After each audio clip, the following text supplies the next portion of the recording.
Още при създаването на човека, рейки е заложена в генетичния код като негово рождено право.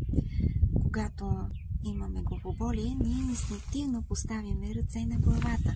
Когато ни болят бъбреци, инстинктивно поставяме ръце на кръста.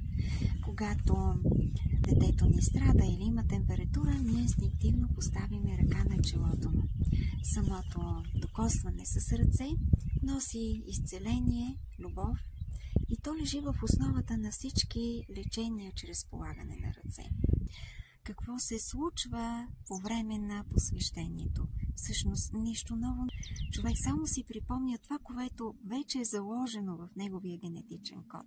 Или просто се отварят енергийните канали на човек и той започва да провежда много по-голямо количество жизнена енергия или ки, която да използва за самолечение или за лечение на своите близки.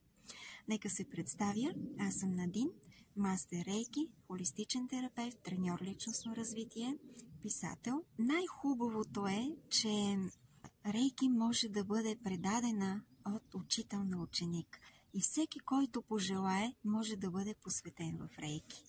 Сега ще има дистанционен курс по рейки. Хубавото е, че могат да се включат хора от цял свят. Само 7 човека могат да запиша на този курс или до запълване на свободните места.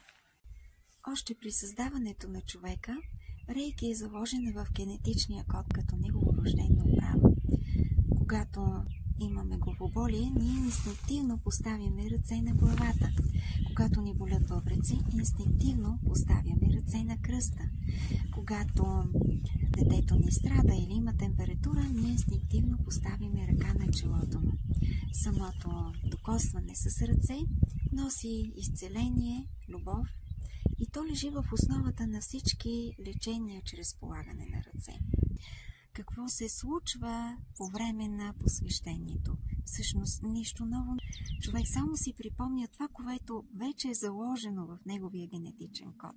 Или просто се отварят енергийните канали на човек и той започва да провежда много по-голямо количество жизнена енергия или ки, която да използва за самолечение или за лечение на своите близки.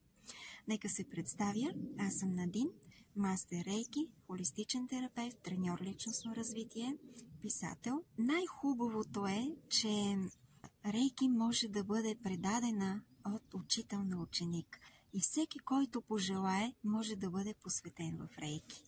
Сега ще има дистанционен курс по рейки.